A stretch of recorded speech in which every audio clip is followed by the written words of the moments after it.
Assalamualaikum warahmatullahi wabarakatuh.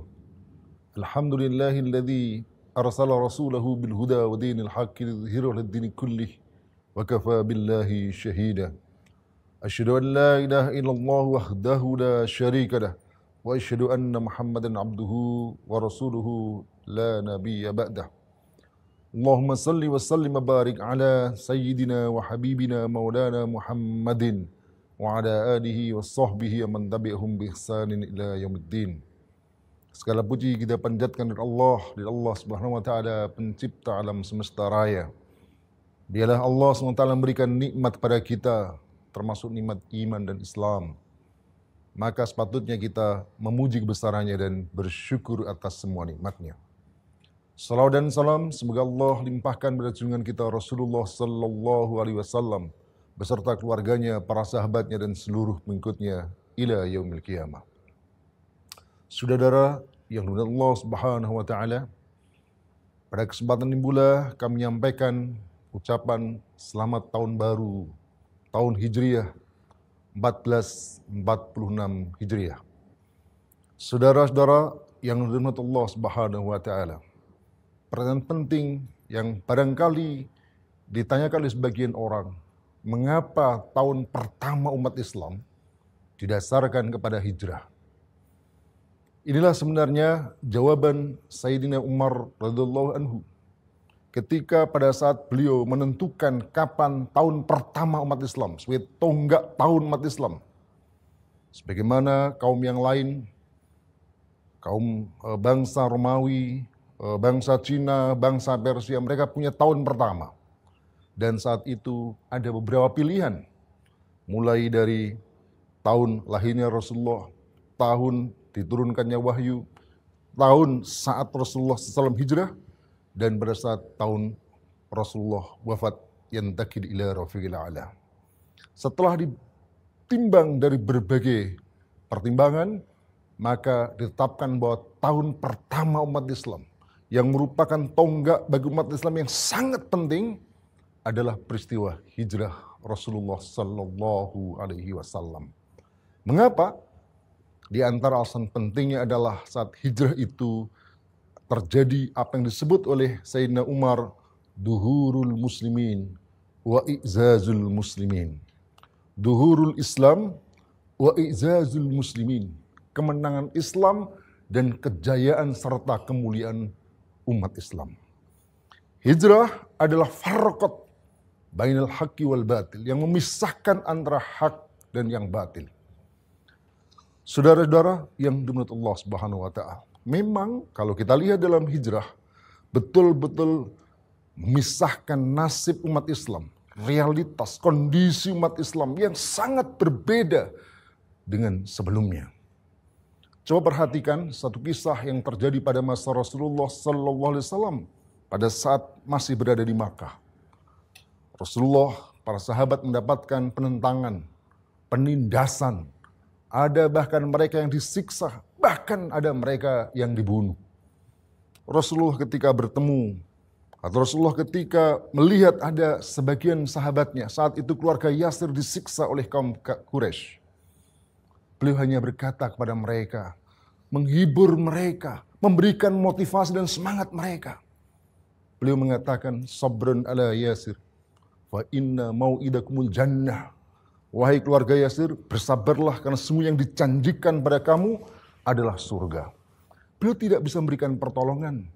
Beliau memberikan semangat, memberikan motivasi bukan karena beliau tidak mau menolong. Yang beliau posisinya adalah rakyat jelata, rakyat biasa, tidak punya kekuasaan sehingga tidak bisa memberikan pertolongan. Itulah yang terjadi pada kondisi umat Islam pada saat masih sebelum hijrah di Makkah. Tetapi kondisi umat Islam jauh berbeda ketika Rasulullah SAW sudah berada di Madinah setelah hijrah. Ada pada saat itu peristiwa terjadi. Seorang perempuan muslimah berada di pasar Yahudi. Komunitas Yahudi, Bani Qunaiqa. Saat itu ada seorang laki-laki yang melecehkan si perempuan itu dengan mengaitkan bajunya ketika dia duduk, lalu kemudian ketika berdiri terlihatlah auratnya.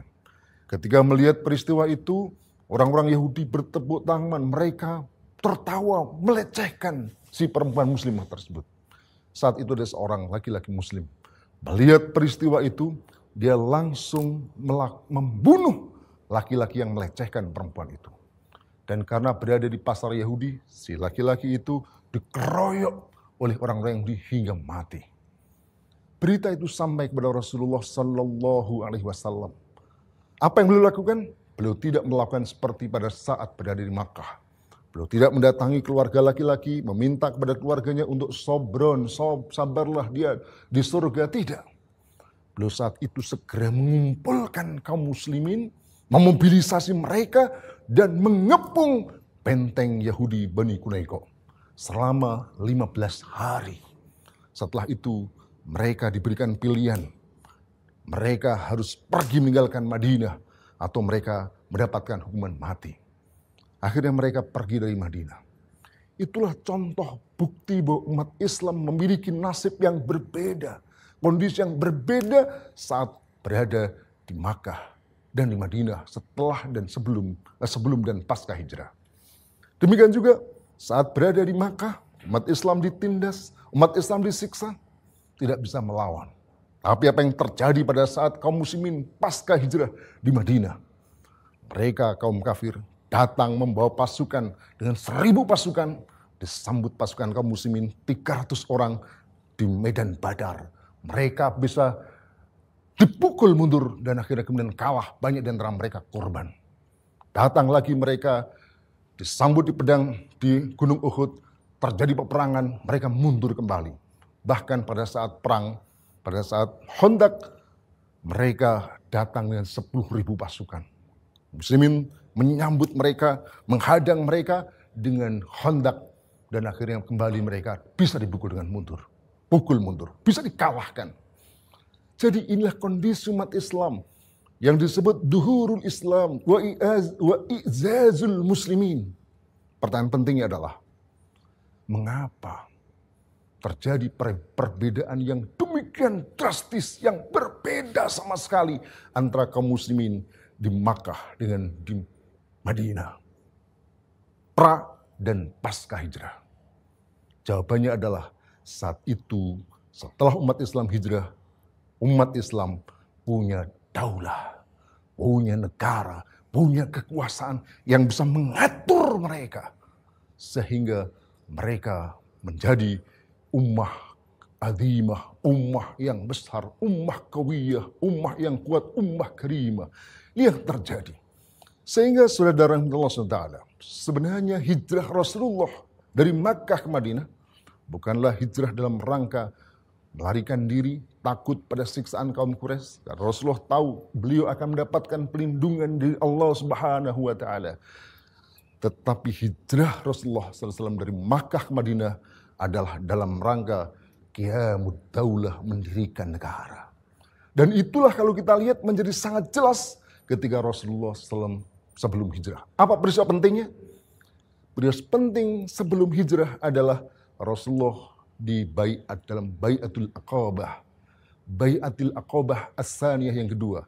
Yang para sejarawan menyebut itulah baiatul harb, itulah baiat perang. Karena mereka menyerahkan kekuasaan pada Rasulullah Sallallahu Alaihi Wasallam. Mereka mengatakan, bayakna Rasulullah ala sam'i wa ta'ah. Mereka menyebut membayat Rasulullah untuk mendengar dan taat. Apa artinya? Ketika mereka membayat Rasulullah untuk mendengar dan taat, itu artinya menetapkan Rasulullah menjadi pemimpin mereka. Sehingga pasca Baiatul Aqabah yang kedua, maka sesungguhnya secara de jure Rasulullah adalah kepala negara mereka. Itu menjadi de facto ketika Rasulullah hijrah dari Makkah ke Madinah, saat itu nyata beliau adalah kepala negara buat mereka. Sehingga setelah itulah Rasulullah berada di Makkah, setelah di Madinah, setelah hijrah, Rasulullah bukan hanya sebagai Nabi dan Rasul yang menyampaikan wahyu, beliau tapi juga munafidul hukmi, menerapkan wahyu, karena beliau adalah sebagai Raisud Daulah, kepala negara. Dan kepala negara itu menjadi semakin jelas ketika Rasulullah wafat, yang dakil la rafiqil a'la digantikan dengan Khalifah Abu Bakar menjadi kepala negara, Umar menjadi kepala negara, Utsman menjadi kepala negara. Dan itulah sepanjang 13 abad kekuasaan warisan Rasulullah menguasai kaum muslimin. Umat Islam dalam keadaan bersatu, umat Islam menjadi umat yang besar, yang tidak bisa dipenyundangi oleh musuh-musuh mereka. Hingga daulah khilafah Utsmaniyah tahun 24 diruntuhkan oleh kaum kafir. Sejak saat itulah umat Islam tak punya negara. Dan ketika tidak punya negara, maka umat Islam seperti ketika mereka masih berada di Makkah. Mudah dipecundangi oleh lawanan mereka, dikalahkan, dikuras habis kekayaan mereka, dibunuh, dijajah, dirampok, diperangi. Apa yang terjadi sekarang di Palestina adalah bukti ketika umat Islam tak punya negara. Oleh karena itu, saudara Allah SWT, ketika kita bicara hijrah sebenarnya, maka harus ingat bahwa perkara penting dalam hijrah Rasulullah adalah qiyamud daulah, berdirinya negara. Maka saat kita memperingati tahun baru Hijriah seperti saat ini, ingatlah bahwa kewajiban umat Islam mengembalikan seperti apa yang dilakukan Rasulullah SAW, yakni iqamatud daulah, qiyamud daulah, qiyamul khilafah ar-rasyidah ala minhajin nubuwah. Dan itulah yang akan bawa umat Islam kembali mendapatkan menjadi umat yang mulia, umat yang besar, umat yang satu di bawah naungan Islam yang menerapkan Islam secara kafah. Demikian yang dapat kami sampaikan, semoga bermanfaat. Assalamualaikum warahmatullahi wabarakatuh.